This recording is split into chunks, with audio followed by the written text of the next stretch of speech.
They called me worthless, but 20 years later, karma delivered a twist they never saw coming.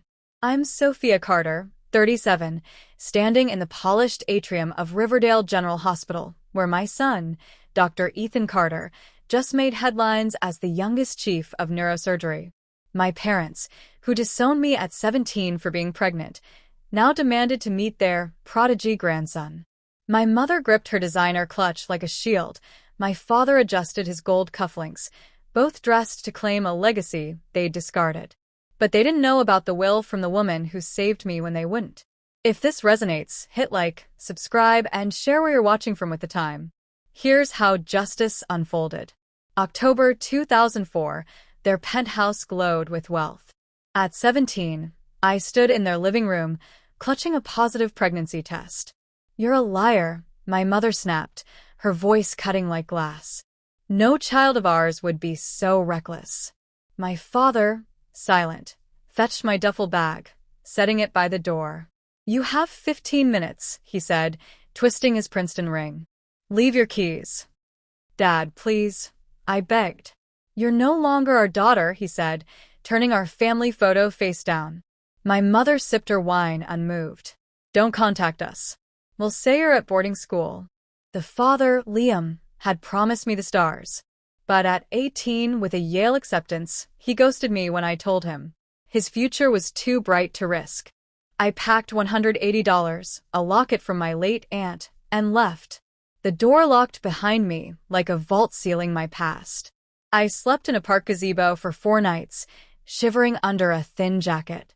On the 5th dawn, a gentle hand woke me. Clara Monroe, 70s, in a wool coat, her old spaniel wagging beside her. "You'll die out here, dear," she said, eyes soft with empathy. "I'm okay," I lied, teeth chattering. "No, you're not." She saw my slight bump, sat beside me, and let me sob. "Come," she said. "Biscuit, and I need company." Her car smelled of peppermint and warmth. Her estate, a sprawling Victorian, had rooms ready, not for me but for someone in need. A crib stood in one, baby clothes still tagged. "My son died young," Clara explained. "He'd have wanted this room used." "Why help me?" I asked. "Because someone should." Clara gave me more than shelter. She gave me purpose. While my parents told their social circle I was in Europe, I earned my GED, then a business degree online. Ethan was born in a March storm, perfect and fierce. Clara held my hand through labor, whispering, "You're stronger than you know." She cut the cord, declaring, "This boy's a genius already." She was right. Ethan read by 4, aced gifted programs, and at 16, Stanford Medical School accepted him. Clara, who owned 2 bistros and a bakery, taught me to manage them. "You're not just staff," she said. "You're my heir." When Ethan, at 20, became chief of neurosurgery, the Riverdale Times splashed his face across the front page. Dr. Ethan Carter, youngest surgical chief, saves 4 in one day. My phone pinged with a voicemail. "Sophia," my mother's voice, icy after 20 years. "We must meet our grandson." Emails followed, formal, from Carter Enterprises. "We wish to reconnect with Ethan, our legacy." They'd hired Liam, now a failed crypto broker, to pressure me. Packages arrived for Ethan, gold pens, rare medical texts signed, "Your proud grandparents." He returned them, confused. They escalated. My mother cornered Ethan outside his hospital. "I'm your grandmother," she purred. He called me, shaken. "Mom, some lady stalking me." I told him to call security. Liam's email came next, CCing my parents. "I deserve father-son time. Let's coordinate." He'd taken a job with Carter Enterprises, a family consultant, for a cut of Ethan's future. Clara's lawyer, James, had warned me. "Her will protects you." She'd left $12 million, her businesses, and her home to Ethan and me, with a clause: "No biological family who abandoned you can claim assent." The Riverdale Gala was the. My parents and Liam RSVP'd instantly to my handwritten invitations, expecting a payout. The ballroom sparkled with 400 guests, cameras rolling. My parents sat front row, smug in tailored finery. Liam, in an ill-fitting suit, fidgeted. Ethan took the podium in scrubs. Family isn't blood, he said. It's who stays when you're broken. He spoke of Clara, who found me homeless, gave me a home, and loved him like her own. Her photo lit the screen, radiant.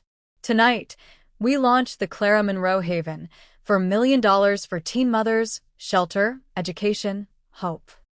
My mother stood, shouting, "We're his real family." James stepped forward, projector ready.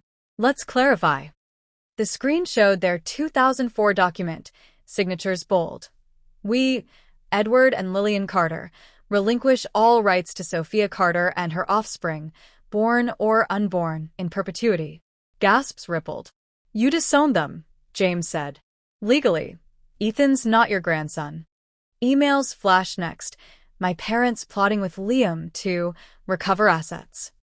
The crowd recoiled. Clara's video played.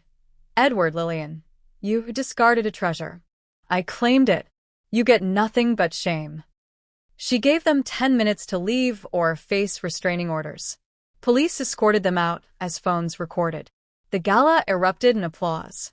Ethan announced our first scholar, a teen mother headed to Yale, fully funded. 6 months later, Carter Enterprises tanked, their mansion sold, my parents exiled to a relative's condo. Liam faced fraud charges. Ethan saved 5 lives that week. At our family dinner, he carved Clara's roast, grinning. Mom, we got a $60,000 donation for the Haven. I slid a ring across to James. Marry me? He laughed, said yes, and we toasted with Clara's crystal. Her portrait watched over us, orchids fresh beneath. Family is choice, not blood. Like, subscribe, comment strength if you fought for your chosen family. Share if you believe in second chances. If you're that scared teen, help exists. You are enough.